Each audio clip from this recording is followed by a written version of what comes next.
সব বোনেদের একই স্বর, সব বোনেদের একই স্বর, সব বোনেদের।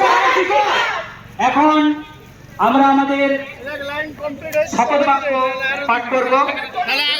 শপথ বাক্য সবাই হাতটা সামনের দিকে করবেন, ডান হাতটা একটু সামনের দিকে করবেন শপথ বাক্যের ভঙ্গিতে।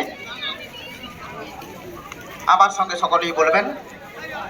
আজ 19শে আগস্ট সোমবার এই মহামিলনী রাখি বন্ধনের পুণ্য লগ্নে আমরা সমাজের সর্বস্তরের মানুষ সমস্ত ধর্ম বর্ণ জাতি দলমত নির্বিশেষে এই শপথ গ্রহণ করছি যে ভারতবর্ষ আমার দেশ, আমার মা আপামর ভারতবাসী, আমার আত্মার আত্মীয়, পরমাত্মীয়, আমার দেশের উন্নতি, আমার দেশের সংস্কৃতি, আমার গর্ব।